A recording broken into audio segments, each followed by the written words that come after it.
Right. Dan ni barod I ddechrau? Are we all ready to start? Yeah. Be in English for you. Good afternoon, everybody. And welcome to the June meeting of the panel. Can I have apologies for absence, please, Sally? Yes, 2 apologies from Councillors Steve Coppell and Nigel Williams. Okay, thank you very much. Nobody else. So item number 2 on the agenda is declarations of interest. Are there any, please? Declaration? No? No? Okay, no, none there. Third item is urgent matters. I believe there are no urgent matters. And so that gives me a bit longer. I can talk slowly on my chair's notes. Firstly, I want to welcome our ACC, Nick Evans, who's going to talk to us about the police reform on item agenda number 8. And Majea Hock and Sally Morris-Pritchard, who are from Conway County Council. So thank you very much. My second thing, on the 23rd of the 5th, there was an excellent open day at police headquarters, and the theme was road safety. It was very well attended and very many staff and volunteers present. It was a really very, very good turnout. I saw lots of the OPCC staff there as well. So I'll come on to some of that when I do a champions presentation, but that was a lot of good feedback from that. And Stephen, Matt and Max and Andy, thanks for the familiarisation day and the ASB conference. Both events were very, very interesting. Who came to the ASB conference? Who was there? I can't remember who was there from the panel. Anyway, we thought it was very, very good. Hope you'll be having another one soon. Will you have another conference on something? Yes. What's the next subject? Oh, right, okay. Fourth is congratulations to PC Heidi Goldsack. She's been awarded a King's Police Medal for her contribution to policing and particularly football policing with Wrexham Football Club. So if you could pass on those congratulations.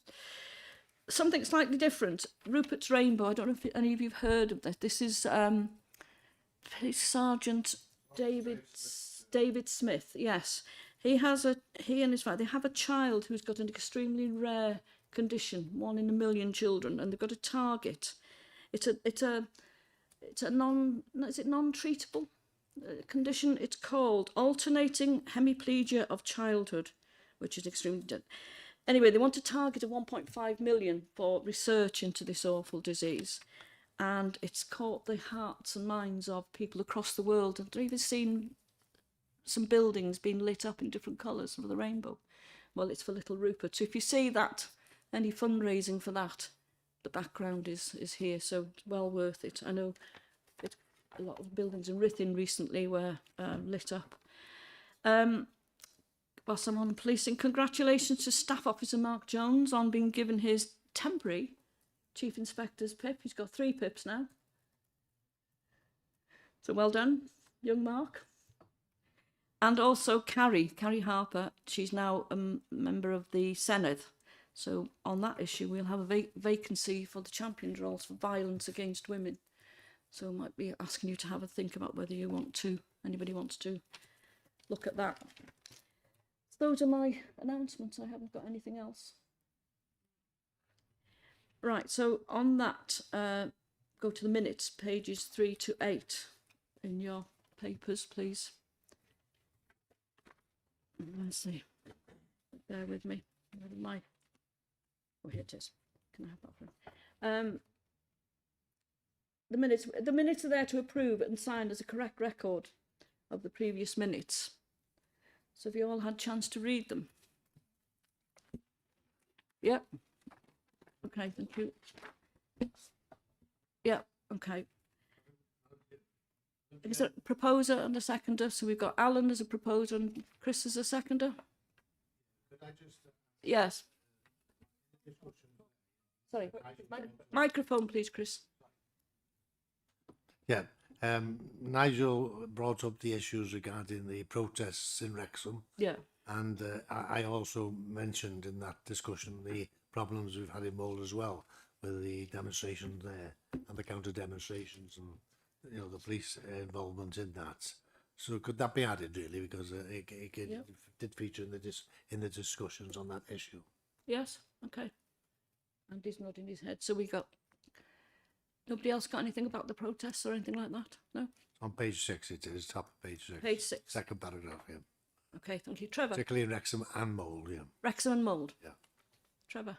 Yeah, I haven't got anything to raise at the moment, but during my champions feedback, I will have something to say about events that have taken place in Wrexham. Oh, right, okay.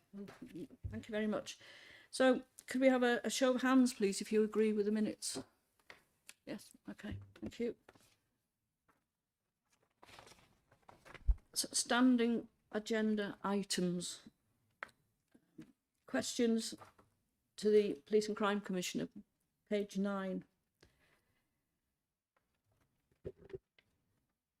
Are there any, in line with protocol, only Councillor Non-David can ask a supplementary question. Oes gen ti rai now? Have you got one? Oes, diolch. Ia, diolch yn fawr iawn am ymateb i'r cwestiwn ynglyn â petty crime yn Gogledd Cymru. Sylwad sy gen i. Dwi wedi bod yn siarad efo siopa lleol ar Ynys Môn ac mae sawl un o'r siopa mawr wedi deud i bod nhw'n profi o leia un achos o ladrad bob dydd.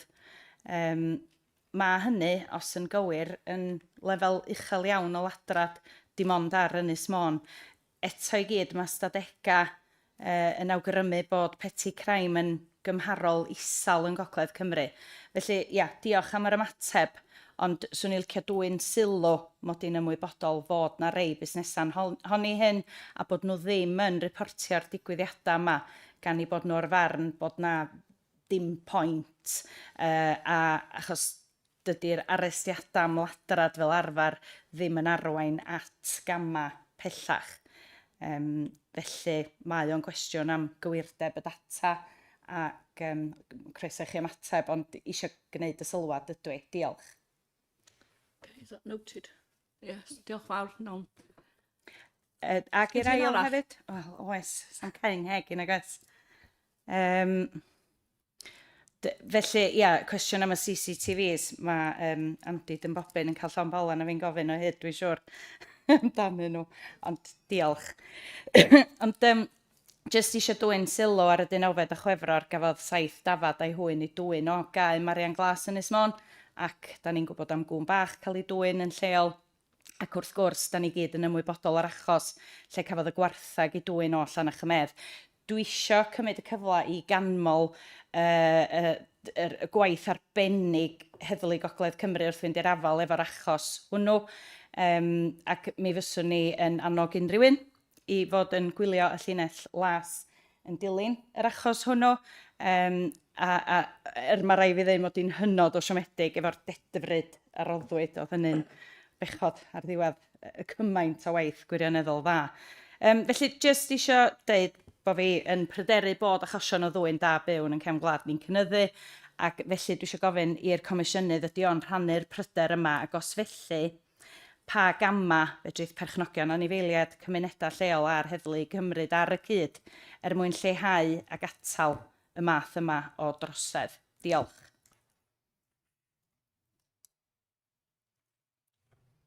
Yeah, diolch, Non.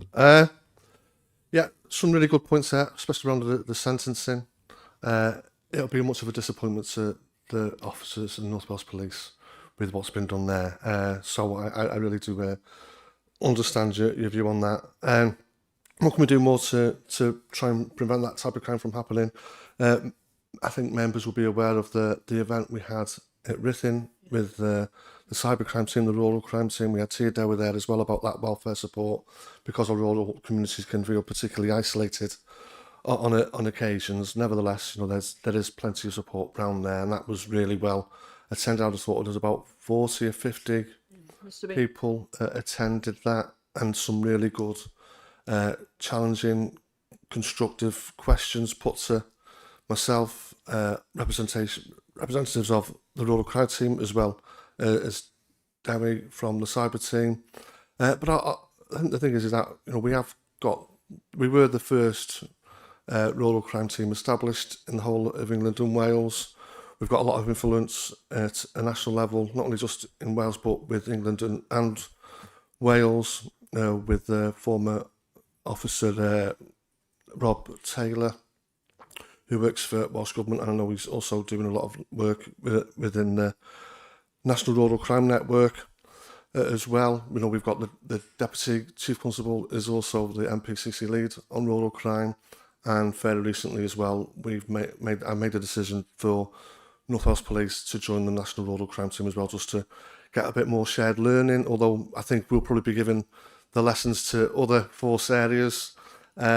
But there is some interesting work going on from what I've heard with what's going on over in Europe. So all that intelligence will help our communities here in North Wales. I hope that addresses the question.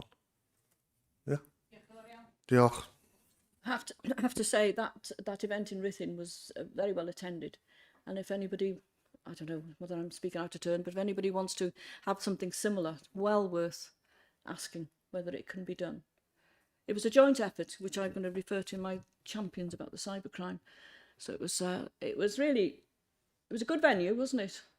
And a real cross-section of people from across the... And S4C were also present. That's right, yeah. Doing a live interview with Debbie Owen. Yeah. I mean, there's a lot of work for the staff of Matt, but it was well brought to... So have a word with them. I'm sure you can twist their arm. Well worth it. Right, right, so... no. That's none. Right, B is update on actions from previous meeting. That's you, Stephen, I think, isn't it? All actions are being completed, Chair. I'm not aware of any actions outstanding. Okay. Anybody want to bring up, any members want to bring up any actions from that? You all happy? Okay. Right. All right then. So we go to C, which is feedback from member champions. Trevor, would you like to start? Happy to. Grateful to Liz Ward from the PCC's office, who's keeps me briefed. We always have an online get together about 10 days before these meetings. The one area I don't have an update on is serious organised crime, because that's jointly with you and I, Pat. So I'll leave that as a bye for now. Wayne and I, three of us can arrange it afterwards. Okay. So, in relation to my area, first of all, hate, and this is where I've got to say that it's with profound disappointment that I have to say that Wrexham seems to be a target at the moment for a group called Unite, which seems to be a very extreme group of people who are trying to foment race hate. And I've had the misfortune of being present twice now for events. One was last Saturday, which I suspect followed on from the incident in Southampton with the young laddie that was that died there, and in Northern Ireland. But the one on Saturday was quieter, if you can say that. But the one about 6 weeks ago and two months or so ago was awful. I mean, I was afraid, and I'm supposed to be one of the people that these people think that they are protecting the interests of.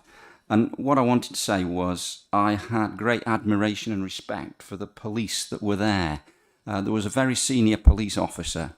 I'm afraid I don't know who he was, but there was one member of this group, and they just continually baited this chap, and he didn't rise to it. But I mean, quite frankly, shouldn't have to put up with behaviour like this.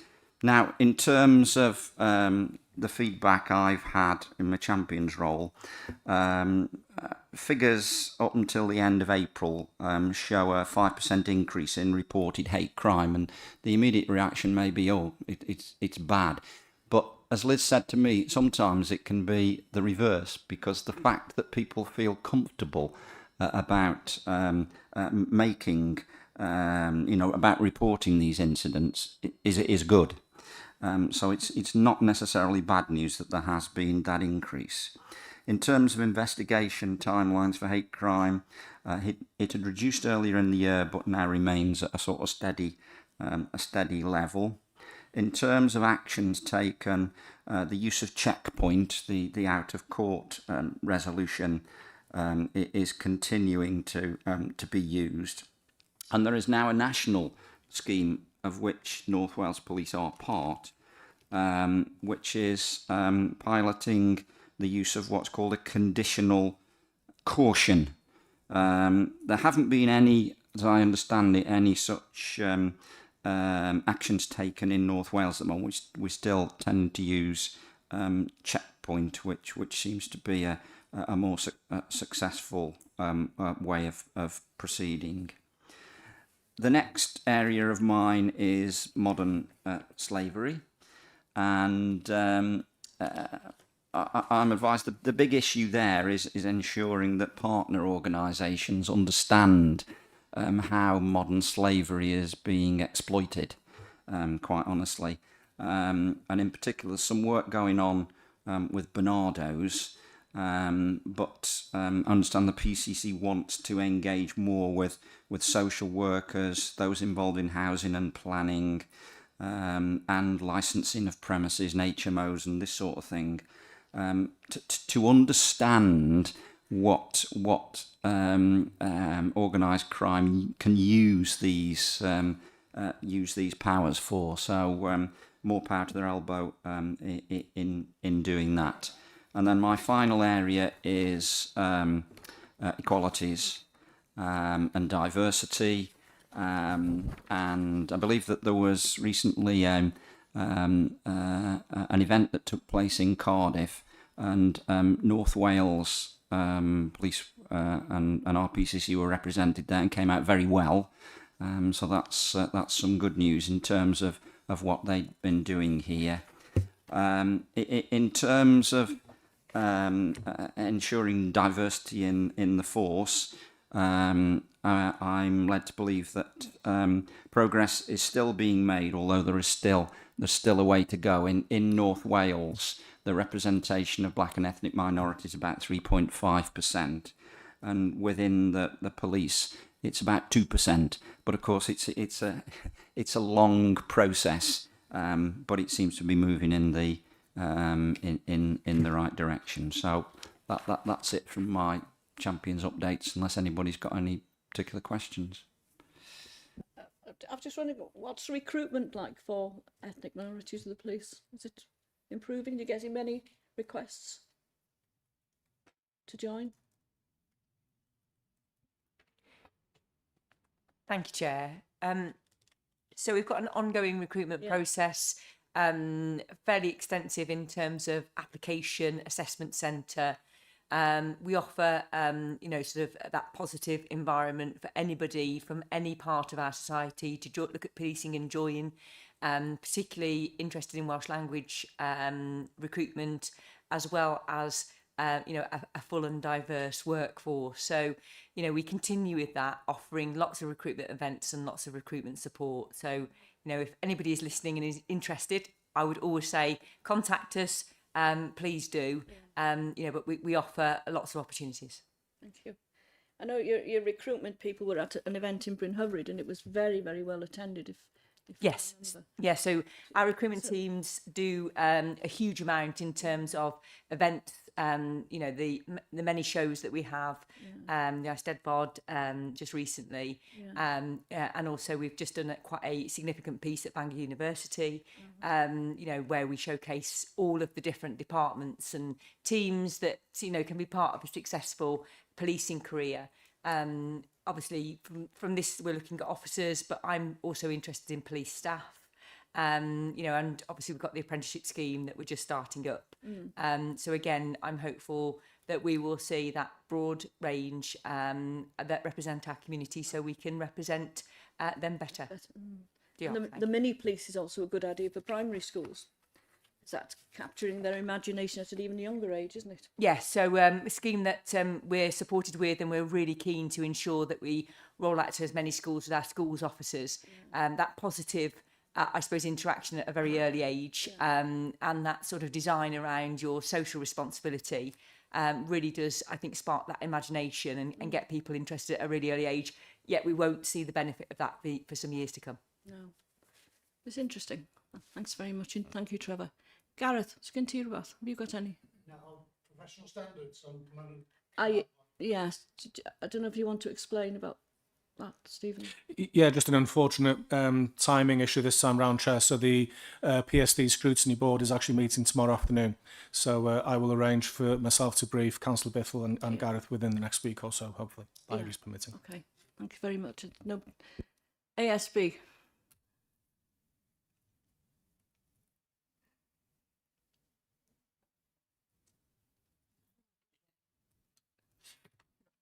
Is it not one of you?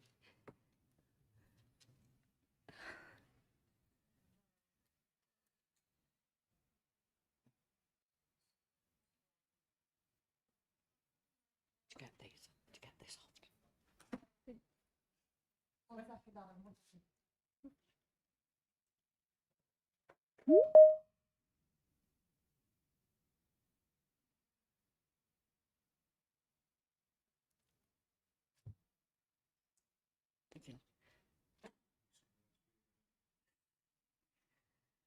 Whilst we're waiting, shall I do one of mine?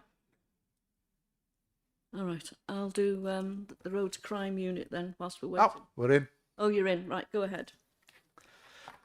Okay, thanks, Chair. I'll have had a report in from Andy's office, so I'll read it as it's written. It's a report on Andy's behalf. The period ended on the 30th of April, so Andy may want to come in and update this report at the end. ASB was previously subject to a strategic executive board deep dive in July 2025, and I've scheduled a mini deep dive to look at the ASB case review process.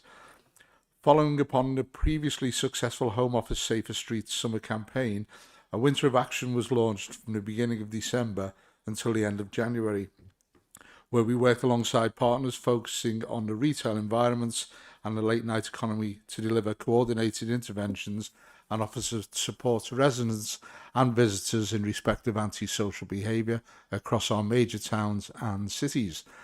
North Wales has seen positive reductions in antisocial behaviour within winter of action hotspot locations. I continue to fund local initiatives through my Initiative to Grow scheme, targeting and investing in projects dealing with the root causes of crime across North Wales, especially ones that offer new and innovative ideas of preventing and tackling wrongdoing. These include Portidre Youth Club in Carnarvon and the Flint Community Empowerment Hub, Martial Arts and a Positive Change Project. In March 2026, I hosted a conference on improving the response to antisocial behaviour, attended by over 100 delegates from the emergency services, criminal justice system, health and local authorities, with a variety of excellent speakers to bring our partners together with even greater focus on victims. In April, North Wales Police launched their 2026 ASB Action Plan, which reflects my priorities for this area. I have visited businesses in Llangollen and reviewed ongoing environmental improvements aimed at reducing antisocial behaviour, and joined local officers on patrol in Llandudno to hear about their innovative work to tackle antisocial behaviour. Antisocial behaviour remains a key priority in my Police and Crime Commissioner plan for North Wales and has had a real impact on people's lives. It is vital that victims feel heard, supported and taken seriously. And then there's some additional information. The PCC has scheduled a mini deep dive to examine ASB case reviews scheduled for this month, which I believe has taken place. Andy can update us on perhaps. An ASB case review appeals process is being introduced and will be the responsibility of the Office of the PCC following new legislation. The PCC has a number of events and media releases planned for ASB Awareness Week. This year's ASB Awareness Week runs from the 29th of June to the 5th of July. The PCC has arranged walkarounds with district inspectors across the force and will be attending Gwynedd, Ynys Môn and Flintshire over the next few weeks. Thank you very much. I don't know if Andy wants to respond to any of that. Yes, please. Yeah, thanks, Councillor Hunter. Yeah, the mini deep dive, we had that a week last Friday with Ian Roberts and another representative from the force there. A lot of work to be going on in that space, and I think who is a real crucial partner to that is our local authorities as well. We can't do things just on our own. I know that following on from the ASB conference that we had at Conway Business Centre, follow on from that, I have written to local authority chief executives asking about how frequent their environmental visual audits take place, because that can be quite patchy across the whole of North Wales, and I unfortunately haven't had a reply from one as yet, but looking to be picking that up soon. Well, probably in the next week or two. And if we look at how important those environmental visual audits are, the EVAs, it's like the old broken window syndrome, doesn't it? Really, that if something looks untidy, it's going to be treated untidy, and it's about trying to create that sense of pride within our communities as well, and what effect that has on preventing ASB from occurring. But other than that, yeah, you did very well with your report, Councillor Hunter, and hope I've addressed those points that you've raised. Diolch. Sorry, did I get it right? You haven't had any responses from the local authorities, or are you waiting for one? Not to my knowledge as yet. We haven't had, but we did send that. It's about 5 weeks ago, wasn't it? The letter. Yeah. So perhaps the elected members could go away. Whatever support we can get, Chair, from elected members, I really would appreciate that. Is that something you could do? I know you've got Gwynedd, Denbighshire, well, you're here, and who else is there? And Anglesey. So, yeah. Yeah, diolch. Because as you say, it's everybody's business, isn't it? I was looking at weeds the other day outside the shop, and I thought, it just looks awful. You know, little things that matter, don't they? Yeah, they do, and they have a real impact on our communities, and people feeling. That's what I mean. It's a bit of that pride and worth as well, and the effects that can have. Yeah. Thank you. Okay, thanks very much. So, right, I'll do road. Oh, sorry, can I ask? Oh, sorry. Yes, Gavin. Yeah. Beg your pardon. Is the ASB week, is that a nationwide event? And if so, where do we find the details? Yeah, that's a nationwide campaign. There'll be details on our website as well as national websites. Particularly ASB Help is a really useful resource as well. Thank you. Diolch. Who monitors that? Is it a charity or what is it? ASB Help is a charity. It's been long established, and it is used by members in our office. It's probably a good opportunity really just to showcase the work they do. I know they support quite a number of services across England and Wales, such as victim support and similar organisations like that. But it's a really, really useful resource. We have done some work with them in the past as well. All right. I've never heard of them before. That's useful. Okay. Right. Everybody else okay? Right. I'll just do a quick on road crime. Thanks to Neil Jones for helping me with this. Just a reminder about the fatal five, which are mobile phones, speeding, no seatbelt, drink and drug driving, and careless driving. And I believe drug driving is now overtaking drink driving by a considerable amount. Horrific, isn't it, to hear that?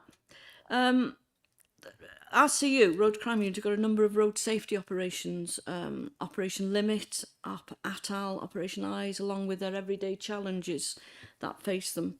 The e-scooters and e-bikes remain a focus with a lot of concern about that, and a large number being confiscated. We had a road safety day I mentioned previously in headquarters, with a lot of time being given up by officers and volunteers.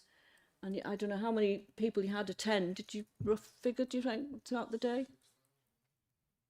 How many? Sorry, for the open day? Yeah. Just over 6,000. 6,000? Yes. Gosh, that was really good. Yeah, thank you. what was interesting, there's an insurance company who donated a car to you which was used in a horrific collision. And I looked at this car and nobody's come out of this life, but 4 young people didn't they? And you think, gosh, how on earth did that happen? And it was a 2-door car. So they've donated that to you to use to be taken around by RCU. And I think they're looking to get a flatbed from a company that shall remain nameless at this point to help them to take it around. But if you see it, it was horrific, wasn't it? That car, horrific. Anyway, there's a lot of good work going on there, and you've got a deep dive on roads policing in July. Yeah, by yourselves and the Executive Strategic Board. Fatal collisions are heartbreaking for families and the communities and responding emergency staff who have to witness the tragedy and deal with the subsequent aftermath. I don't think any of us appreciate really what they do in that sense. They have a good social media presence, and this alerts readers or people on social media to road closures due to incidents. And I often find when you're looking at the comments, they say, "Oh, was the road open?" So that's a very useful tool. So long may RCU continue. Right, my other one is a cybercrime. So thanks to Kerry Hall for this. There's a terrific amount of good work being done. As we mentioned, the event in Ruthin, which was very well attended. My husband was very interested in that. He came home with all sorts of leaflets. I went to look for one early and he squirreled it away. Anyway, well worth attending with some fascinating statistics. I think one citizen, resident of North Wales, has lost something like £2 million. Was a quote? Dare we quote that? I can't remember. It was a heck of a lot of money, wasn't it? Am I over exaggerating that? I'm trying to remember the figure. I don't think it was 2 million. Wasn't. It was a lot of money, wasn't it? I remember thinking. I think if memory serves me well, excuse me, Chair, I think it was £200,000. Yeah. Right, I've got too many notes on.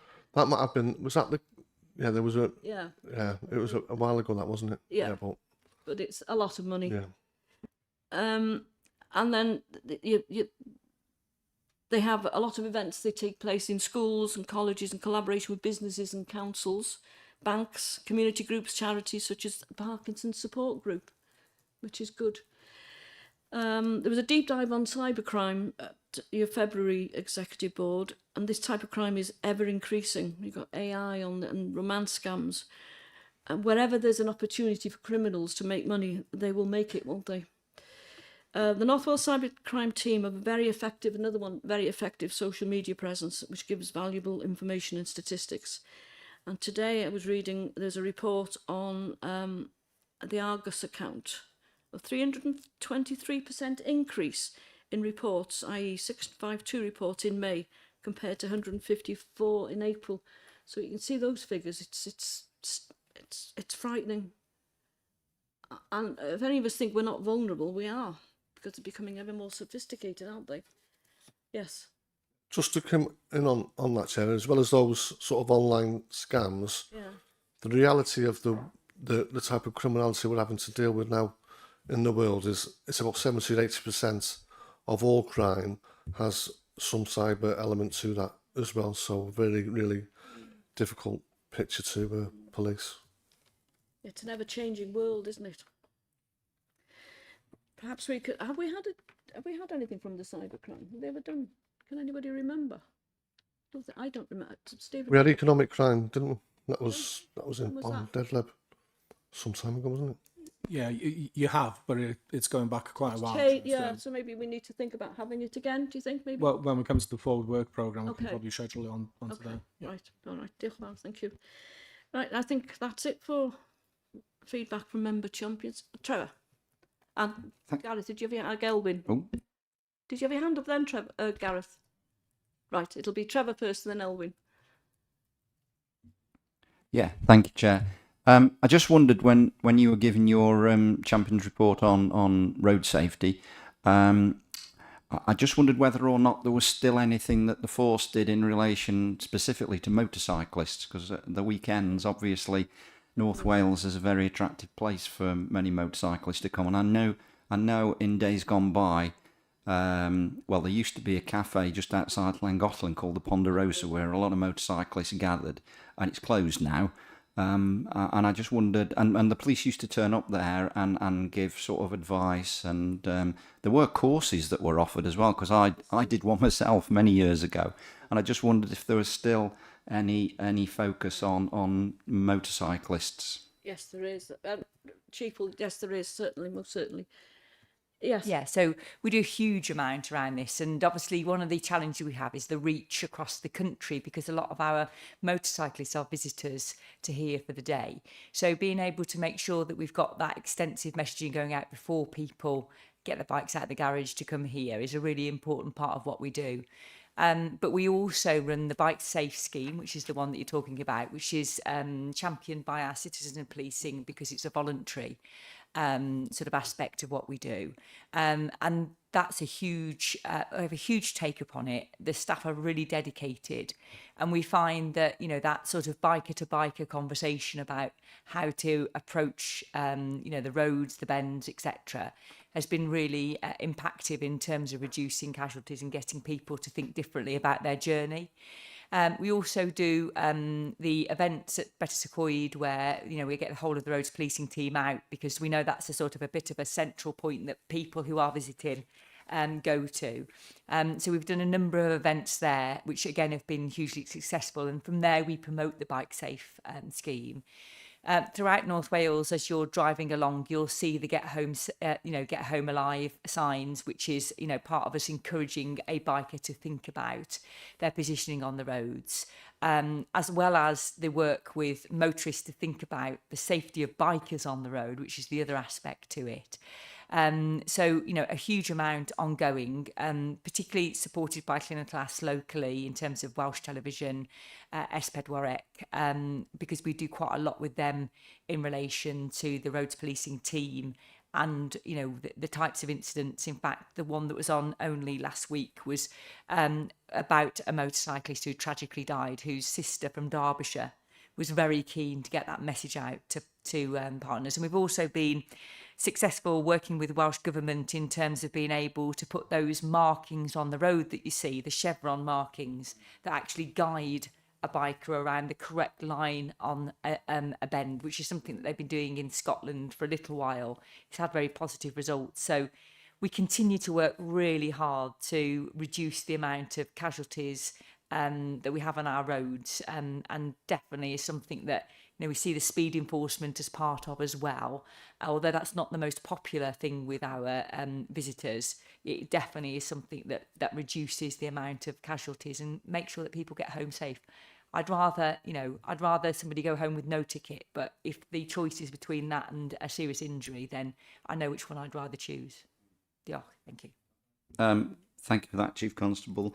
I was surprised to see recently, looking at some statistics, that 67% of all accidents were down to the fault of the motorcyclist. And I must admit, as a former motorcyclist, that figure kind of shocked me, that so many of the accidents are actually down to the motorcyclists themselves. So the more we can do to ensure that they are trained, and I can say the Bike Safe scheme was great. It taught me how to get around corners and stay alive. So more power to your elbow. I think that particular cafe is opening again soon, so you might find them congregating again. But I know, and I'm not sure his name, your bike constable, Simon, he's very proactive. I know he came to school, and they're also the bikers now congregating in an area of Ruthin, so I've seen them there as well. So yes, they're very proactive, aren't they? Because they're taking up a lot of your time with collisions. And I mean, what's the percentage of time spent on a serious collision? Do you know? No, I don't, without looking into it, because obviously every collision is very different. Yeah. Depends on the amount of witnesses, how far away the individual is that's been subject of the collision, whether or not there is how complex the investigation is.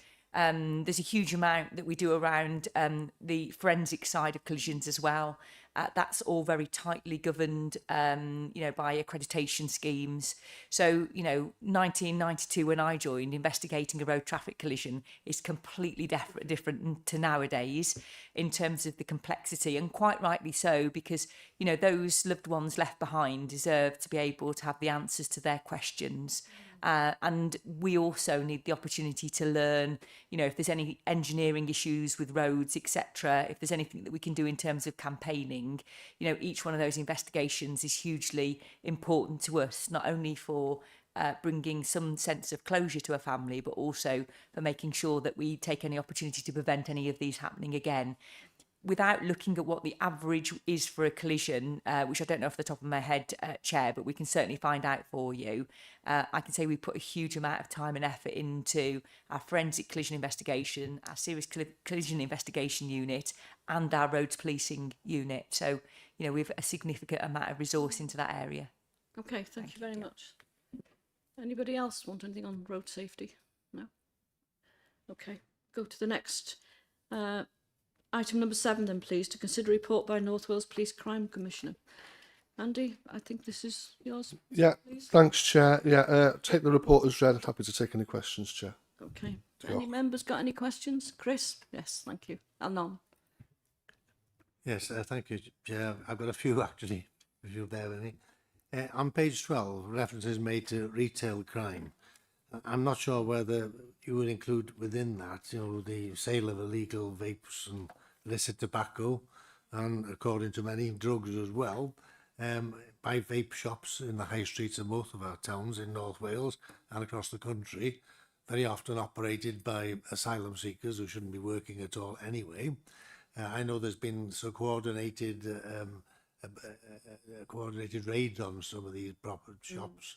I think there's been about 6 on one in my own town, and it's been in association with the police, trading standards, and the immigration service as well. And I think it's known as Operation CC. But I mean, I can think that at least 6 raids have been done on one particular shop, and the operative, who, as I say, is an asylum seeker, has been carted off by the immigration service. But lo and behold, the key has been seized and so on. But lo and behold, the following day, the shop is reopened, and the same thing is going on again, which has resulted in these continuous raids on the properties. Now, I notice in news reports in the last week or so that the Home Office has finally got to grips with this, or got to understand it, and the Home Secretary, and are introducing some more stringent measures. I think they're hoping to enable them to close the shop for 12 months, because again, very often the shop owner is not the same person who's operating the shop. It's a legal get out, really. And again, the comments that I've heard made is that this is a serious crime. This is organised crime. I'm just wondering to what extent the police are involved in this and are still involved in this, and to what extent they are confident that the measures which the Home Secretary and the Home Office are proposing will help to deal with the particular issue. I don't know whether you want to answer that one now, and come back to the other questions later, or we want me to go through them all. Does anybody want to answer that one? Who will answer? I'll make a start on that, and then I'll bring this. To be fair, again, Andy's been to one of our meetings with the local school, Old Allen High School. That's right. Part of our youth council with the town council, and again, he heard the concerns that young people have about this. He was very, very, very good to come along to that meeting, but he got first-hand information about this, and so did the MP who was there as well. So it's a constant and a continuing problem, unfortunately. Yeah, and I really appreciate those kinds words from the Councillor Bithell as well, and that's part of my role anyway, engaging with our communities, no matter what age. And the school children were a real credit to you. I know you were a governor there at some point, if that's correct. I can't remember. It was a couple of years ago, wasn't it? Now, but in any case, I think the point that Councillor Bithell is rightly raised is that the importance of this issue, which too many people are saying things too frequently. That for me, the high street is like the heart of our communities in a lot of ways, and a lot of people in North Wales, they do the right thing by supporting independent shops, job creation, local pride. I said pride earlier on as well, Chair. So having the new task force come out with from the government, it is really welcomed as well. I know there's a lot of work going on with the NCA as well through an operation there, which I can't remember the name of at the moment. But there is a lot of activity, and there was the Panorama documentary that was on, which I'm sure a lot of us would have seen and been really alarmed over. Not only just the trading of normal products, but the ease of people wanting to get any substances, any illegal substances, was really, really concerning to me, especially when we look at the increase of young people taking ketamine. It really is a serious problem that I know we're doing our best in addressing, and looking forward to see what work goes on following on from the announcement with the government. I'd like to bring the Chief Constable in now, please. Diolch, thank you. So again, an area that's hugely important to our local communities and therefore very important to us in terms of tackling. And you'll have seen some of the clear hold build initiatives that we've done in Rhyl, Bangor and so on, where we've concentrated on just that, you know, the vape shops, the high street, you know, antisocial behaviour, the issues that all of those associated crimes bring with them, working very, very closely with trading standards, with immigration services to tackle this, as we have been able to uncover any evidence in relation to the, you know, ancillary offences that are being committed. I think it remains a key priority for us. I'm grateful that the matter has been highlighted by the government, and I know that there has been some incentivisation from a cash perspective for some forces, not for us here in North Wales, to be able to tackle this. That doesn't mean that that's not a priority for us, or it isn't anything that we won't be concentrating on. We will carry on the work that we've been doing with partner agencies. Clearly, they're looking at a change in legislation in terms of closure for such premises. It was a very short period of time. I think that's been extended to 12 months before one can reopen. And that will assist us, you know, in terms of deterring those individuals from looking at this as an opportunity.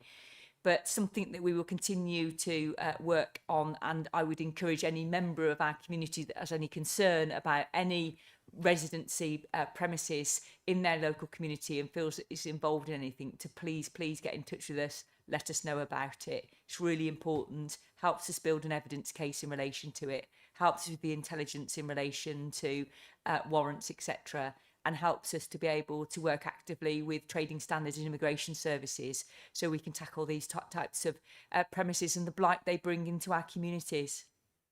Yeah, thank you. Can I just come in before Chris asks his other question? I think what the Chief said there is really, really important, is about the importance of logging this type of criminal behaviour. Some members of the public may feel, well, what's the point? Well, the point is that unless there's evidence to suggest that type of activities taking place in a particular area, then the resource won't follow that data.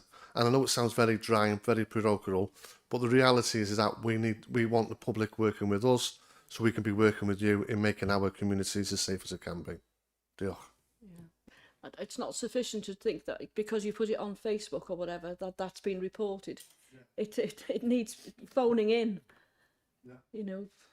Anyway, did you have any more, Chris, before On page 13, mentions made there of the serious crime prevention orders. Not sure what that is. Could we have an explanation, please? What page did you say it was on? Sorry, Councillor Bithell. 13, the bottom of the page there. The partnerships there. Partnerships, North Wales Police. Prevention orders, serious crime prevention orders. It refers to partnerships. North Wales Police's 3 priority crime teams are now managing the serious crime prevention orders. I'm just wondering what that entails. So these are largely civil orders granted by the courts to. They place a restriction around an individual in terms of their ongoing financial arrangements. So they're dealt with by our legal team. So within North Wales Police, I have a legal department. They deal with all of our civil orders. A number of the prevention orders that you see, whether they are serious crime prevention orders or sexual prevention orders, are civil matters that we apply to the court for to restrict an individual's behaviour, movements, ability to be able to, I suppose like an injunction really. So that's what they are, and that's how they work. I haven't got any specific examples of any for North Wales Police at this moment in time. I'm happy to report back to a subsequent meeting if you would like us to, in terms of any details of ones that we've been able to apply for. We've had various restraining orders in relation to cash, etc., and our legal team have been really successful in those. I need to pause slightly to make sure that there's no time frame for appeal in relation to one being granted and an individual appealing it. So if you would be happy for us to take an action to come back with you next time, we can look specifically at the serious crime ones. But if that's a general help in terms of what they are and how they work, but more for an individual to prevent them setting up companies, that type of thing. Okay, I think Andy wants to say. Yeah, just to come back and add another point. So I'm starting to recollect now. So with that, that's all part of the serious organised crime work that's gone on as well. All that SOC piece of work as well. Okay. I'm very conscious. I think, Elwyn, did you want to ask a question before? You put your hand up and I missed you. Na, Hennaid na ddaw i hi. hwnna adroddiad yn ôl ar Sorry. cefn gwlad, troseddu cefn gwlad. Gawn ni nôl at hwnnw ar ôl non? Ia, na man. Sorry, fel o'n i cofio. Yndw, Sorry, na, non, ma' nhw. right. Ddewyn ni nôl at chdi wedyn. Right, non. I've got some more questions. More again? Yes, I Bithell. told you it was going to take some time. Page 15 mentions made again of the e-bikes and scooters, and it's already been referred to in this meeting, you know, but and I think they've had raids, I think, and confiscated quite a few in Wrexham, but the problem is far wider than that, really, across the piece, I think. And I see this on a regular basis, not just in my own town, but elsewhere as well. You know, young people and adults, you know, on these bikes on pavements and so on. And there was a case quite recently where I think an old lady had been knocked down by one of these electric bikes and so on, and she died subsequently of her injuries. And again, we've been told time and again that you can't get insurance for these, you know. So, you know, if anybody is seriously injured or killed, there's no claims on any insurance because they haven't got any, you know. So I'm just rather anxious that we, you know, step up the enforcement really of this and the confiscation, not just, as I say, in certain parts of the region, but elsewhere as well, you know. I think they are proactive, aren't they, with that? I saw a photograph the Yeah. other day with a whole... So there's been that has increased about 9 times, wasn't it? If I read it correctly, there's been 9 times the increase of the number of seizure of e-bikes and e-scooters, those are sort of off-road vehicles there. And you know, you're quite right, Councillor Bithell. You know, it's not just in one particular area of North Wales. It's not happening just in Wrexham. It's happening. It's happening in each local authority area on varying degrees, and I know that's it is a big problem. We've never shied away from that. I know the force is working really hard in tackling that, because there is organisations over in England who take advantage of our beautiful scenery here in North Wales. In fact, this was brought up at one point at the conference, the roadshow we had in Rhythin, where they will use green lanes, or there's the white stones down by the Ceiriog Valley, where organisations are established, and they will bring people along from as far as Essex to come and see our beautiful scenery. And I think we have no problem with people with welcoming tourists at all in North Wales, really part of the local economy and jobs. But to be treating it with the manner of respect that we would expect of them, and when that type of activity is going on it really is a shame. And road safety, first police crime commissioner in North Wales to have that in the policing crime plan, it definitely fits in that. We've done a lot of work prior to Christmas to try and encourage parents to be quite responsible in if they're thinking of purchasing such motor vehicles, whether it's electric or not, but for the safety of their own children, for them to also have that it's just parental responsibility really, and have their welfare and their safety at heart as well. Because I know my youngest is 19 in August. I know how I'd feel about him going on a motorbike legally, never mind on something like which is illegal. His safety would be of paramount importance to me, as I'm sure it will be to every parent across the country. But that's what I think we should be doing as well, a bit more regarding that education piece. I'll just bring anything to add, Chief? Yes, thank you. So just in terms of it then, so e-bikes, so you have to be 14 or over, and the power wattage can't be over 250 watts, and it can't be capable of going on the road over 15.5 miles an hour, and it has to be pedal assisted.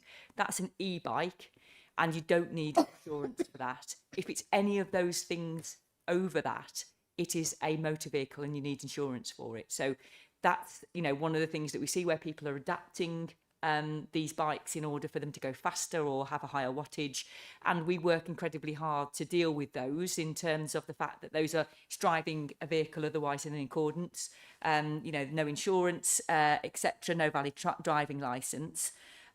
E-scooters, you can't drive those on the road because there is no ability to have insurance in relation to them. The schemes that we see that are operated in cities require the individual to have a driving licence, etc., etc. So we haven't got any of those. So it shouldn't be the case that anybody is riding an e-scooter around pavements, etc. They have to be used on privately owned land, but with the landowner's permission. So obviously, the scheme that the Commissioner talked about there, where prior to Christmas we take quite a lot of proactivity around advising parents, etc., in order to make sure that they aren't buying something for their child that they then can't use, is really important. But above and beyond that, nationally, I'm the National Prevention Lead for National Police Chiefs Council, and part of the work I'm doing is a specific strand around e-bikes, e-scooters, working with those that are selling them, etc., so they know what the position is, so they can advise people properly when they sell them, and also the links of the use of these to criminality and how we can work proactively to try and reduce that. So we aren't on our own. This is a problem across the country. Not so much of a problem here, but still, I'm absolutely not decrying the issues that you're raising. But in some of our, bigger cities, we're seeing e-scooters particularly being used attached to criminality. Now, we're not seeing that at the moment. What we're seeing is irresponsible use of it and used in an antisocial manner. But my road policing team, my neighbourhood policing team, are very focused on that in terms of making sure that we proactively respond to it, and we have a good sense of trying to reduce it by advising parents of their obligation to make sure that they aren't purchasing something that's going to be illegally used. Okay. None. Chdi sy'n nesa wedyn. Dwi'n ni'n ôl at Elwyn. Diolch yn fawr. Am mod i di holi am drosedda mewn siopa yn ynghysion i'r Comisiynydd, dwi efo diddordeb gwybod mwy am y treial, dwi'n siŵr iawn sut i ddweud o, please, sef y platfform ar-lein sy'n galluogi busnesa i uwchlwytho manylion am drosedd ag unigolyn dan amheuaeth i gefnogi rhannu gwybodaeth a chanfod troseddwyr. Diolch. Andy, will you respond? Yeah, I can answer in part. So the order application, really well used with the larger retail organisations. Boots have used it for quite considerable amount of time. they really rated it when I think it was in Bangor last January, when I met the head of security with Boots, and they were talking to me there about how they use the application. I'm not too sure. I think we were going to be. I think the chief was looking into that being used, wasn't it? Or in some form being procured. But there's also other systems as well that can be used. If you remember of the what's it now?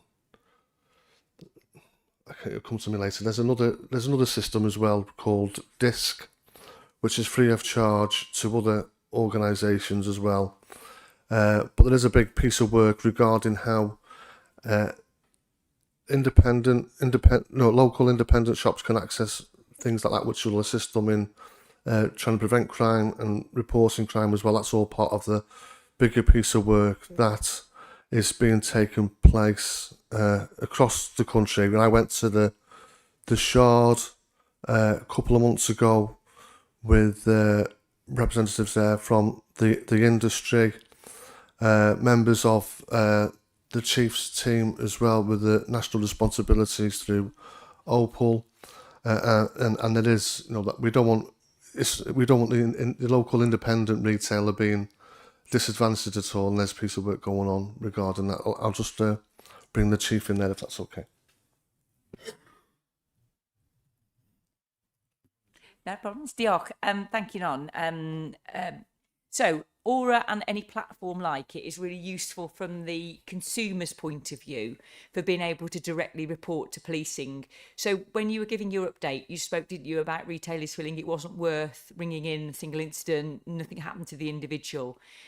I'm glad I've had the opportunity to be able to participate in this question, because my message to any retailer is it doesn't matter how big, how small, we want to know about it. And the reason that we want to know about it is because we're interested in those individuals who are doing this multiple times a day in establishments every single day across North Wales, and getting away with it because people aren't reporting it. I operate an Intelligence 24 desk in our control room who would link those jobs together. And we're interested from being able to capture the CCTV. If they don't know who it is, I'm not asking them to tackle the individuals. If they don't know who it is, give us an opportunity to be able to identify them and the scale of their offending. Because again, some of the things that we're being able to do is, if they're not going to get a custodial sentence, we can look at banning orders in relation to them, which give us an opportunity to further prohibit them from coming into stores causing the nuisance they are. So, it doesn't matter whether you're on a platform like Aura or not. Please contact us. We'll want to do it. Somebody will come out and collect the CCTV. We'll want to take a statement from the individual, and we'll want to link those offences together. Platforms like Aura, and there are others out there on the market, are just an easy way for a convenience store, a supermarket to report to us. And they're an easy way for us to access the intelligence. So sometimes you go out to a store and they can't access the CCTV because it's somebody that's got to, it's somebody who's the store owner, for instance, and we might have caught somebody that works there on a part-time basis and might have not access to the CCTV, so can't operate it. So sometimes there's some frustrations around actually capturing that. This system allows them to download it and send it direct to us. It allows them to be able to fill out a very simple form and report it to us, so they don't have to wait for 101 or any of those sorts of things that people find really frustrating. So we've been working with that organisation and looking at onboarding, and we're going through the process of that at the moment. We're not quite there, but we will be in the next few months, I hope. And big organisations like Boots and Morrison's, etc., I think it's Morrison's, have signed up with Aura, and that connects the intelligence across the country. So from my serious organised crime work on retail, we know that there are people that target, say, for instance, Just Boots, and they go up and down the country targeting Just Boots as a retailer, and so therefore it's really important for us to connect that. What this allows Boots to be able to do is see those offenders up and down the country. Organisations like Tesco's have huge intelligence hubs, so where they collect their CCTV. And again, we're working nationally with them in order to be able to link those offenders, link those offences, and take anything that we can in terms of action against them. Obviously, a criminal matter want to proceed through the courts, but we'll look at any other avenue, whether that's deportation orders, whether that's restrictions, injunctions, whatever we can to be able to protect the community and retailers from this type of, sort of activity. So, my message is, please, if you're speaking to your retailers, get them to report it. It doesn't matter how small it is. And we would want to know about it. Diolch, thank you. Yeah. Just before we go off that, it was the National Association of Business Crime Partnerships I was referring to with that DISC system. And yeah, it's just to re-emphasise again with the importance of reporting crimes. What we do know is that it's about 70% of shop theft is repeat offenders as well, and that could be a wide range of issues to why they're choosing to steal from independent shops. Could be substance misuse, could be multitude of things really, but vast majority of them are re-offending. Diolch. Diolch yn fawr iawn am ateb cynhwysfawr tu hwnt. Ond mae gen i un cwestiwn arall. Ydych chi yn sôn yn yr adroddiad am y dîm newydd yn atab y ffôn 999 ac 111, da iawn. Ond dwi'n ymwybodol yn ddiweddar o berson yn peidio ffonio 999 ac yn trio 111 am ei bod nhw'n poeni am ffonio 999. Ydych chi'n gwybod faint o alwadau 111 sy'n alwadau ddylsa fod yn alwadau emergency 999? Hwna di'n nghwestiwn cyntaf fi, ac i ddilyn, os angen o ddysgu pobl ar beth sy'n yn alwad emergency a beth sydd ddim, neu ydych chi reit fodlon efo fel ma pethau? Diolch. Who'd like to answer that? Control. I haven't got that information available at the moment, unfortunately, no. Yeah, bring the chief in. Sorry, yeah, so it's really difficult to say how many 101 calls should be 999 calls, and we do quite a lot of education around it, but it's generally the other way round. We generally have a lot of people ringing the 999 stuff, that 999 line, that should be, well, not even police matters. So you'll see some campaigns that we do at various times of the year, which is to encourage people to think about why they're ringing 999 and not either 101 or sorting some of the issues out themselves. We've had, you can go onto any police environment and look at, sort of calls that are, frankly quite ridiculous. People calling us because there's a spider in their bath or because there's a seagull in the garden, so, and these are, the far end of some of the ridiculous calls that we get. So we don't generally have that issue. But as part of that education programme, we try to look at, well, what's a 101 call and what's a 999 call. Sorry, Non, that's I can see you're smiling, but it's not necessarily that way round. Wel, ia, mae hynny'n ddiddorol, dydy, achos da chi fel heddlu yn targedu, wrth gwrs mae rhaid i chi wneud hynny, ond yn anffodus yn yr achos yma, mae 4 o blant ar ben to, ac oedd nhw mewn sefyllfa beryglus iawn, lle oedd angen i'r person yna fod, ond bod nhw'n poeni'r heddlu. Ia, dwi'n dallt yn union beth ydych chi'n dweud, ond diolch am wrando ar y sylwad. Diolch i ti, Nom. Right. Just one thing from me. Yes. I'm just wondering if it could form part of the forward work programme where panel members attend the control room. I think we've done it before. I think we have been before, haven't we? I know I've been a couple of times. But yes, it's always useful to be reminded of what the work they do and to see. Sometimes it's calm, and then sometimes it can be humdrum, can't it? If there's something going on, yeah. But have a look at that in the forward programme. Okay. Before I come back to Elwyn, then we'll just finish this particular agenda item. So we need a proposer and a seconder, please. I think we've finished all the members' questions. So we've got a Trevor propose. We have a seconder, please. None, and then ask for a show of hands, please. Okay, thank you very much. So ymddiheiriol, Elwyn, nes i adal chdi allan yn dod tro dwytha. So dis i Poeni. gofyn y question. We'll just go back to, I think, number 6. Na, Member champion. Yeah? Y gwbl ydi o, ydi uwch diweddariad, dweud y gwir. Mae Neil wedi anfon ata i hefo'r trosedd cefn gwlad. Right. Mae anna i o'n bod rhaid mi ymddihiro i gychwyn un. Mae'n siŵr bod chi wedi sylwi na sgyn i'n sbectol. Dwi wedi cael tynnu catrac drwy bythefnos yn ôl. Ond, ar ôl dweud hynny, mae rhaid mi gael sbectol i ddarllen, a dwi wedi anghofio.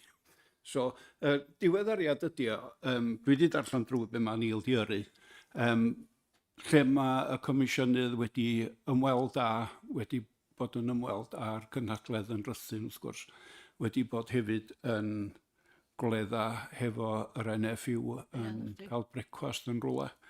A wedyn ar y diwedd maen nhw'n cyfeirio at y bwriad lle bydden nhw yn mynd, mae o'n bwriadu mynd i Steddfod yr Erddi Ynys Môn, a hefyd Horsewatch.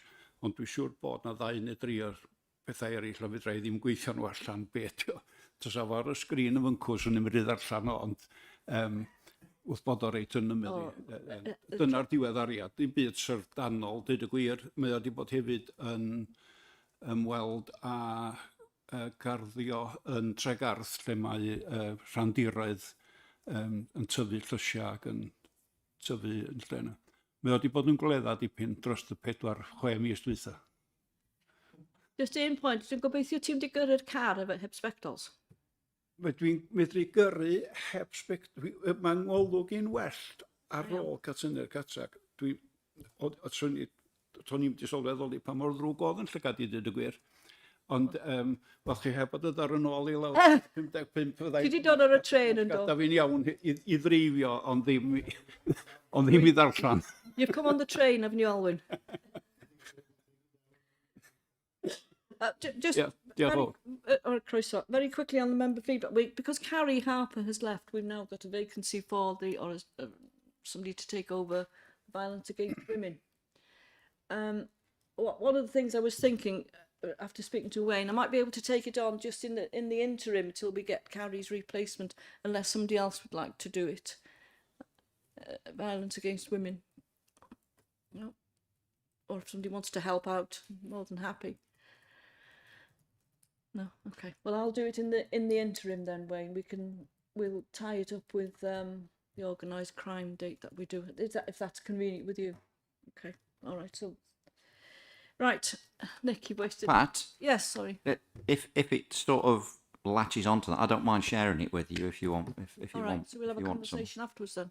All right. Thanks very much, Trevor.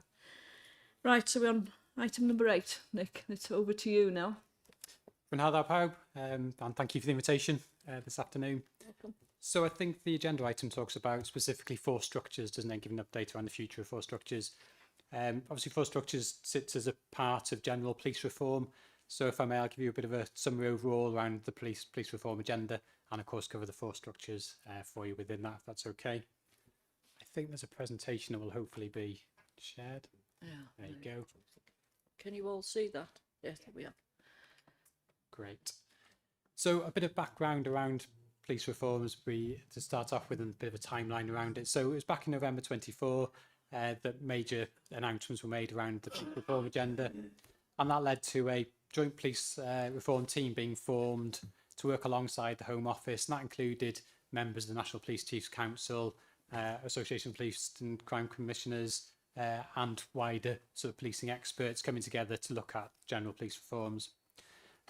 One of the big steps in terms of announcements, of course, coming out of police reform was the abolition of the PCCs back in November 25, and that led into the general publication of the white paper in January 26.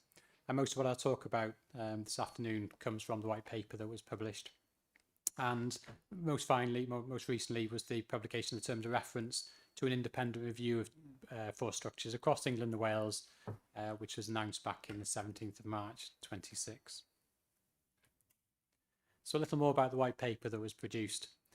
So essentially it talks about the future of policing and makes some radical suggestions for change and generally trying to equip policing for the future, noting that as has been discussed today, much of crime has changed, and we've had conversations around online criminality and economic crime and what have you, that there's really new challenges and emerging challenges to policing that doesn't just sit within borders and crosses both to local borders and internationally.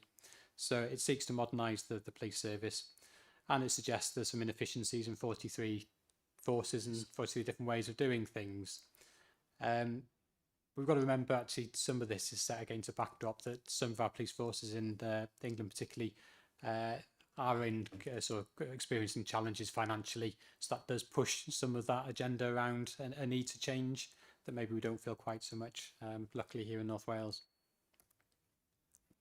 So some of the main headlines from the Police Reform White Paper. One of the major structural changes that I'm sure you will have seen talked about in the media is the introduction of a national police service. So this is one of the bigger changes due to happen more swiftly. So due for introduction in 2027. So although it requires some legislative change to bring in the larger aspects of it, there's an appetite from the Home Office to start to build the MPS at the moment, and they're starting to recruit some key figures and leads within the MPS at the moment to start developing that work and building the MPS. So the MPS will hold some of those crime types we've talked about in terms of fraud, economic, cybercrime, those crimes that sit predominantly online to give a consistent service across the country. It's set to incorporate some of those national bodies that already operate nationally across England and Wales with regards to policing.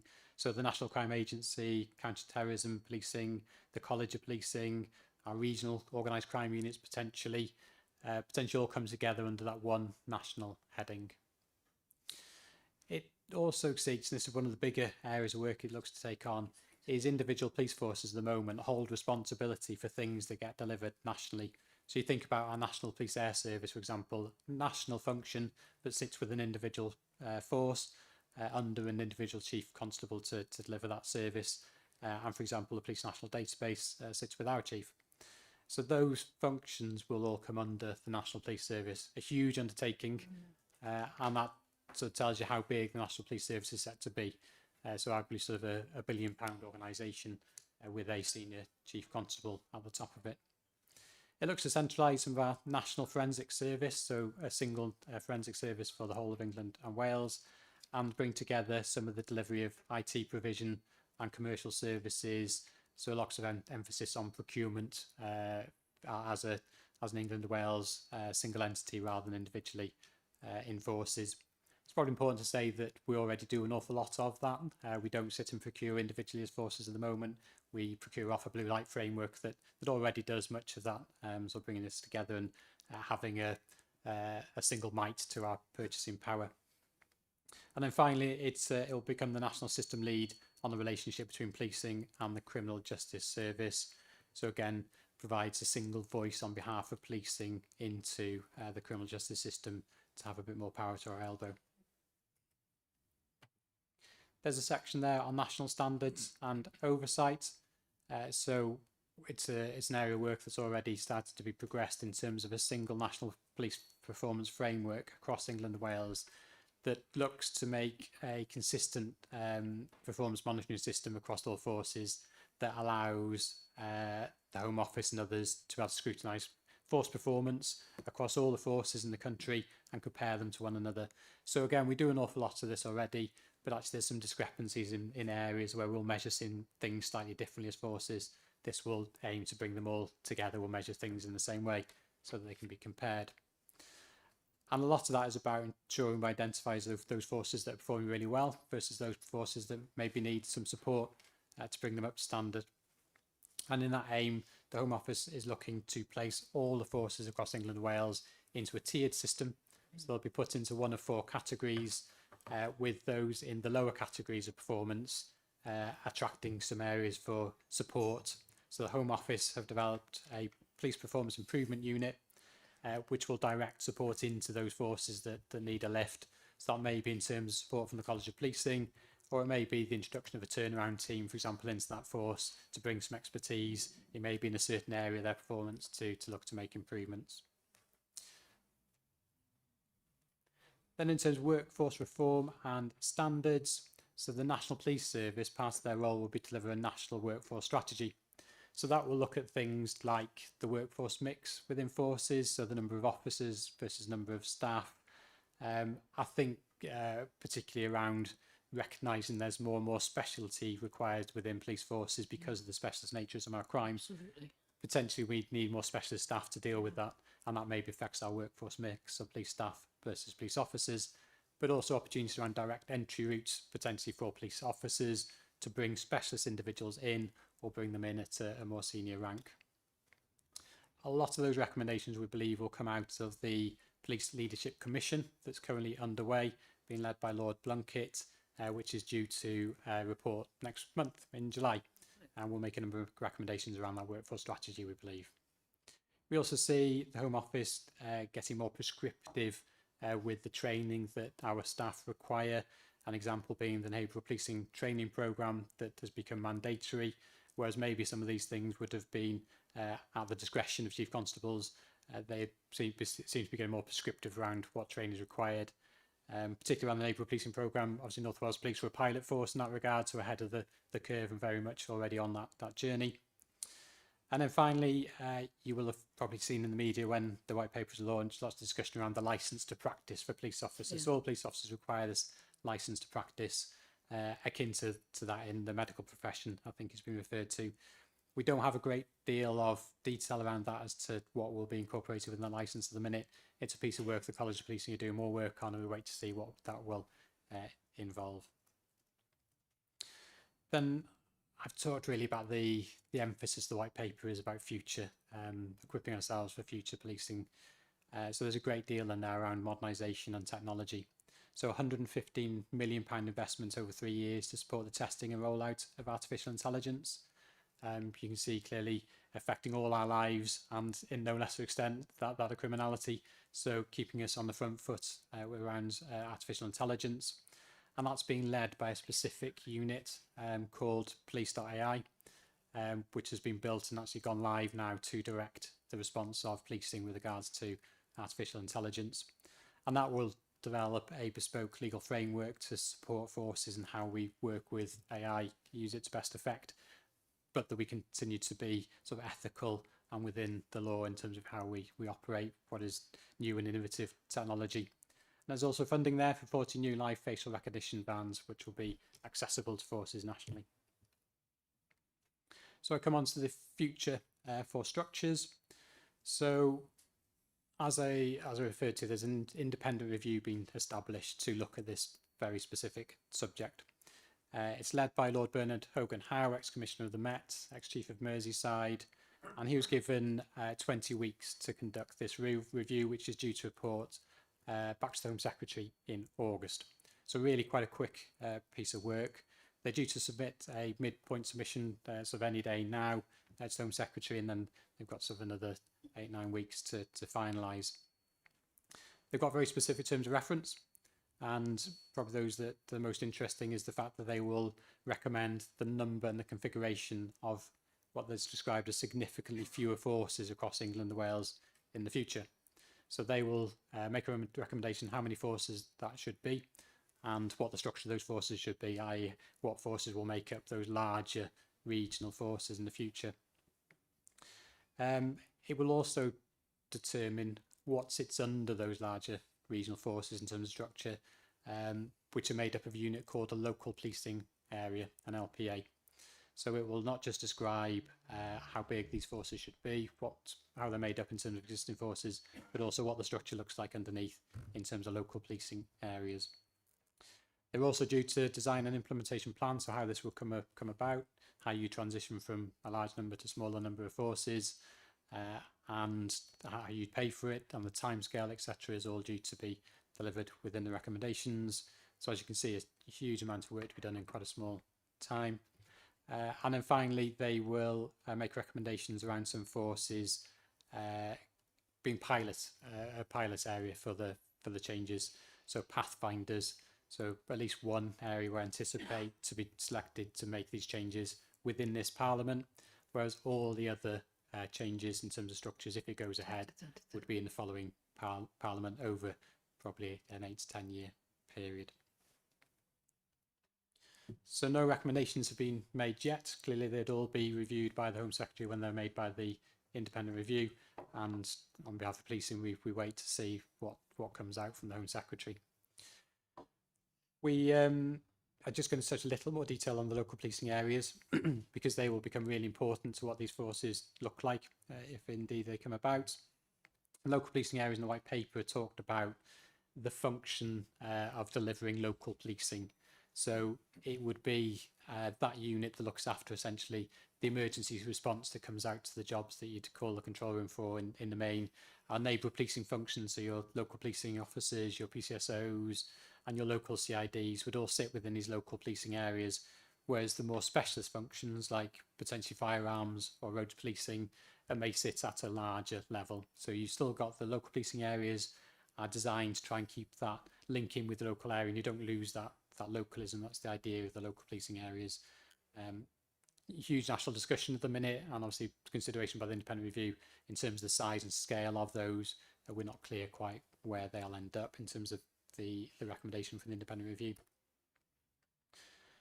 So I'll touch on what we've done following the announcements in terms of reference to the independent review here in Wales. So it's clearly a really important piece of work for the future of policing and the future of policing specifically here in North Wales. And as such, the Chief Constables and PCCs could see the importance of engaging in this activity and making sure that any recommendations made by the independent review were cognizant of the views of Wales and those policing here. So we formed a coordination group which was led by representatives, so senior representatives from each of the forces, as well as representatives from the OPCC. And we set about examining the terms of reference that have been set and looked to provide a view from Wales into the independent review around each of those terms of reference. So we examined the potential different structures that could be proposed by the independent review, and we looked at the risks and opportunities around those so that we could present an informed decision to the independent review so that hopefully they make good decisions on behalf of us in Wales when they report back to the Home Secretary. We had a deadline, a really tight deadline, to be able to provide the response to the call for evidence from the independent review. So we had to get that in by the 20th of May. So as much as we would have loved to have done wider consultation with partners and others, we had a really tight time frame to get some evidence in. So generally it was a piece of work we had to get on with and get that response in on behalf of policing. So just touching on some of the considerations that we were really cognizant of when building our response into the independent review. We felt it's really important that we conveyed to those on the review that policing in Wales is different to that in England. We're obviously police within a devolved environment and there are nuances to policing here that they may not fully understood. So we put an awful lot of effort into making sure that was understood and fed in. Made sure that one of our priorities for policing, of course, is the retention of the fantastic partnership work that goes on already. The partnerships we've got that exist and wouldn't want to see anything undermine the benefit of those partnerships we've got currently in place. And of course, recognition. In Wales, we have our own language, culture, identity. In many of the other areas, they're talking about regions. We're talking about our country here, so that is properly conveyed to the independent review.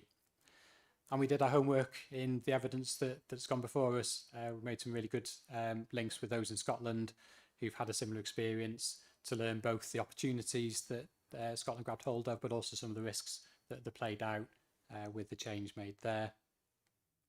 We've also made note of what the National Police Service looks like here in Wales as our own country. And does the National Police Service look slightly different here and what presence is there within Wales as a country? We focused on what does transition look like if this was to come about. It is a huge change, like I say, probably made over a decade. So what does that transition look like? What are the risks associated with that and how would we seek to mitigate it? And how do we not neglect our current day-to-day business in such a fundamental change? We can't afford to go backwards in terms of policing our communities whilst we make such a major change, and we'd need to be really careful in how we implement any such change. And then particularly important for us in North Wales was to make really clear just how strong a link we have in terms of North Wales and the North West region in terms of our flow of communities and certainly criminality. we actually have very little in common in terms of criminality with the rest of Wales compared to the Northwest. And that's why we have an awful lot of collaborations with that region to make sure we operate effectively to tackle crime and protect our communities. So we've made a really strong case around any change. It should not detriment that link operationally with the Northwest. And then finally, we got the accountants involved and did some of the work around the financial considerations around such a change. And of course, there's opportunities in this, as I've alluded to, in terms of efficiencies of larger forces, procurement, what have you. But we did some work around actually how does that stack up versus the cost to transition, because it's a really important consideration, isn't it? How much does it cost to actually make the change versus what are your efficiencies to be gained in the longer term, just to make sure that's, you know, subject to careful consideration, those making the decisions, because it is a significant amount to make the transition. So, bit of an overview, Chair. Obviously, really have wide range of piece of work, fairly complex, but really has some quite significant implications for us for the future in policing. So, one we've got a really close eye on and working closely on. Happy to answer any questions. Thank you very much indeed, Nick. I mean, the last reform, if I remember when I met you, was 1960s, wasn't it? Police reform, was it something like that? We went down from a huge number of forces at that point across England and Wales down to the 43 we see today. Yeah. Yes, so we've had this policing model for a long time, haven't we? And you know, yeah. it serves us well. But it's right, we look as policing as to, is it still fit for the future? Is there a better way to do it?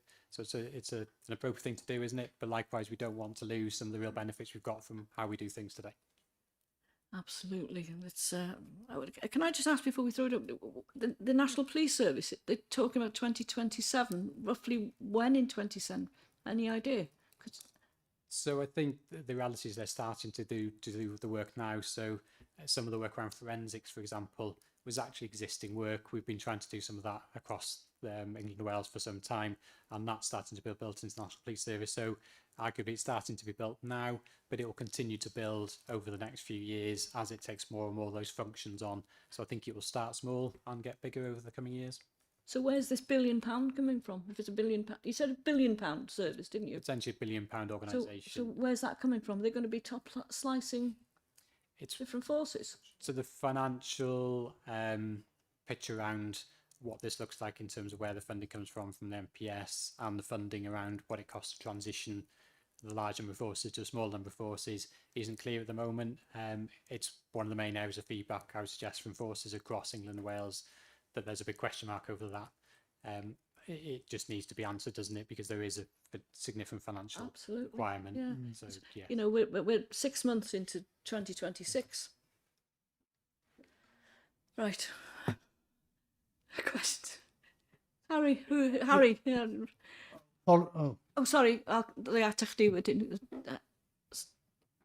Go on, Harry. You go first. Oh.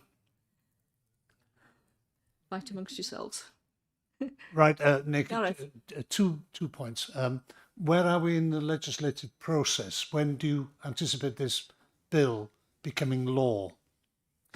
So they're compiling the bill at the moment, and that's the reason for the independent review submitting a midterm or transitional midpoint response is to check that everything going into that bill requires everything they need for any subsequent changes. So they're finalising at the moment what goes into that bill, with a view to it. I think the bill will become law in 2027. So just about within this parliament then, really? Yes. Okay.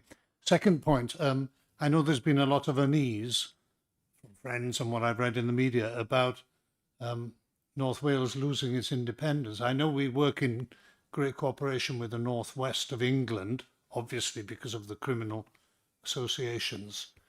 But, you know, I know in Welsh circles, the worry is that, you know, we could lose our Welsh dimension by becoming something greater associated with Greater Manchester and Liverpool and Merseyside. So ultimately, we don't have the decision. The decision's set outside of us in policing.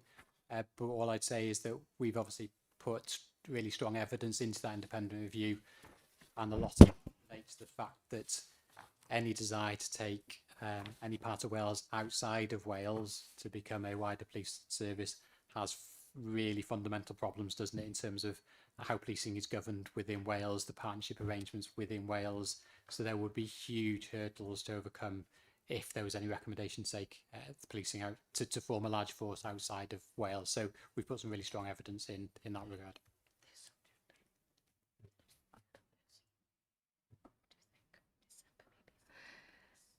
Yeah. Yeah, right. Harry.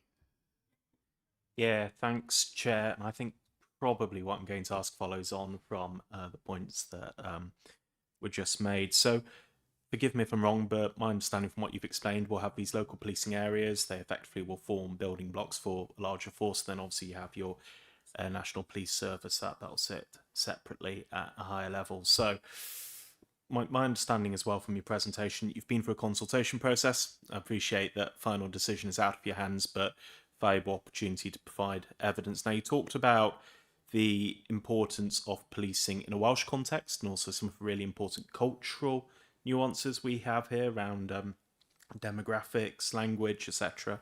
But I think you also made the point, didn't you, that the Home Office would be looking at creating these forces around policing requirements. I don't know if those were your exact words, but that's what I understood it to be, which would instinctively, to me, suggest that you'd be looking to put LPAs, presumably across North Wales and in parts of the northwest of England, together into a larger force that would perhaps be North Wales and part of the northwest of England, whether that's the whole of the northwest or Merseyside and Cheshire, I don't know, but I'd have thought that that'd be where you'd have the synergy there, if that's the right word to use. So what I was interested to understand, I think you alluded to it in your last answer, in terms of that evidence you've provided, is it only concerns you've raised about these issues, or is there actually a preferred position that's been adopted by, I think, either the force or the PCC's office? I think you said before that you had very real concerns about parts of Wales being lumped in with a cross-border force, and I entirely understand that, but then presumably the alternative, I'd have thought, would be you're looking at a whole Wales model and putting North Wales in with South Wales. So I'd just be interested to understand the thinking around that a little bit further, if I may. Apologies, it's not a very clear question, but no, it absolutely was. So you're quite right. The local policing areas make up the larger forces. So as long as your force area sits within Wales, you wouldn't have an LPA straddling into another force. They are they belong to each independent force. Very similar to how a force is made up at the moment. So, for example, North Wales is made up of eastern, central, western areas. In some forces, they will be called local policing areas.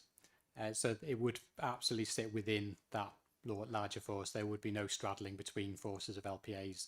So that evidence in terms of submission that we think any force shouldn't sit outside of or be blurred into England from inside of Wales would mean that no LPA would either.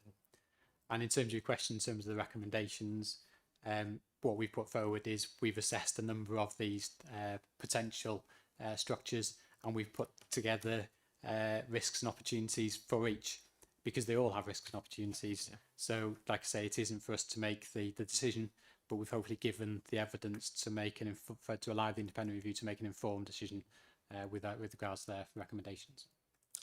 Are you able to, and I appreciate it may need to be privately, but share those different thinkings around those alternative structures you've looked at with members of the panel? Is that something you're able to do? I can certainly give you some considerations around it.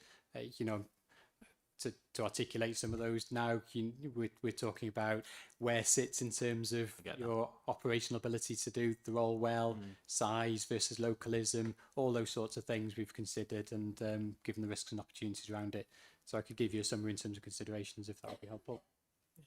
I think the Chief can help out there. Yeah, so if I can just come in, the other thing about this is we're at an interim stage. Lord Bernard Hogan-Howe, who is the person that's been asked by the Home Secretary to do the review, is still in the middle of doing it. So it was very much a 20-week piece of work. We're only at week 10.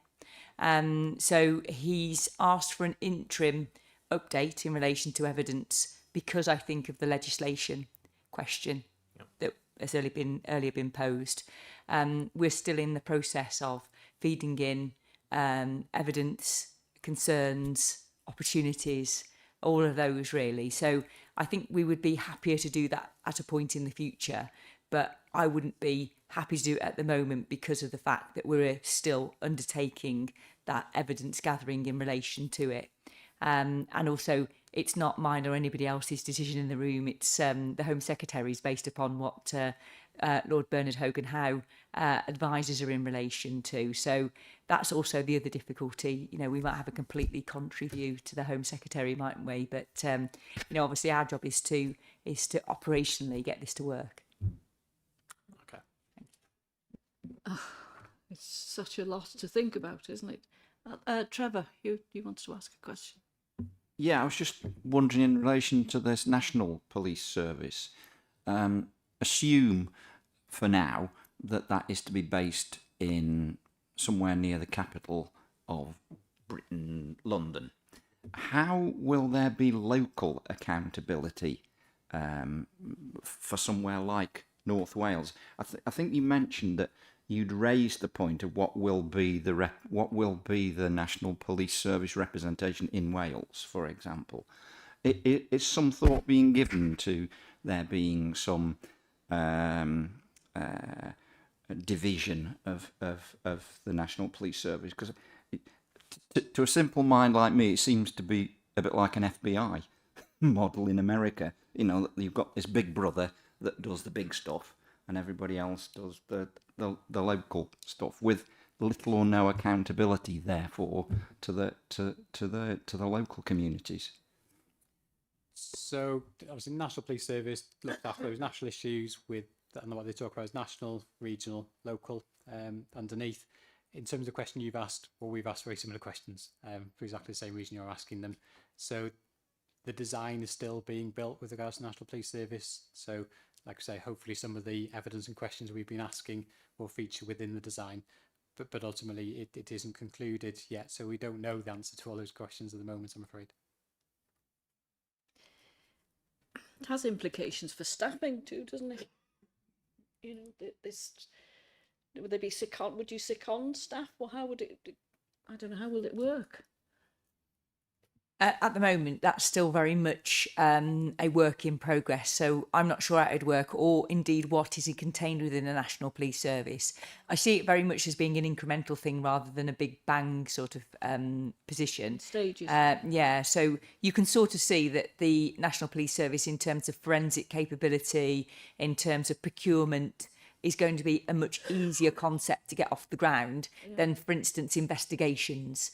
So, you know, definitely I see it being an incremental position, but I'm no clearer in terms of what is actually included in the National Police Service at this point. You know, still, you know, there's that evidence gathering ongoing in very much the same way as we've participated in, I think, trying to do our part to make sure that the unique position that Wales as a country is sitting in is fully appreciated by the people that are making the decisions. I'm incredibly grateful to Lord Bernard Hogan-Howe, who's been really receptive to understanding that and listening to our you know, sort of views, concerns, etc. in respect to that area. But nonetheless, he's got a terms of reference, and that's not necessarily asking us what we think. That terms of reference is very specific in terms of the white paper and what the white paper has outlined, which is fewer forces. Let's see what the next 6 months brings then. I think what somebody said about revisiting this, I think we'll have to, won't we, as time goes on. Maybe fit it in somewhere when in the future work programme, Stephen, is that we come to in a minute. I suppose it depends on the nature of the update. If it's an interim update, then we will always include it within the written report that comes to each meeting. If it's something of greater significance, then I'm sure Nick or another officer would be happy to come along and provide a more substantive update. Okay. Oh, gosh, my head is buzzing. I don't know what yours must be like. Any more questions before we finish though? Okay. Right, thank you very much indeed. Don't envy you your job. How many staff have you got working on this? I guess the true answer is I've got access to the staff across North Wales and through colleagues across all of Wales. So not a big team, but we've been speaking to colleagues obviously across the forces. Oh, interesting. Diolch yn fawr iawn. Thank you very much. Right, so we go to item 9 then. This is your chance to consider the board work programme. So Majea will take this, please. Good afternoon, members. Just to bring your attention to the forward work programme as set out in the agenda, the next meeting will have the presentation on the work of the Regional Organised Crime Unit. We have the end of year monitoring report and annual reports as well. We also have a presentation on roads policing set for the December meeting.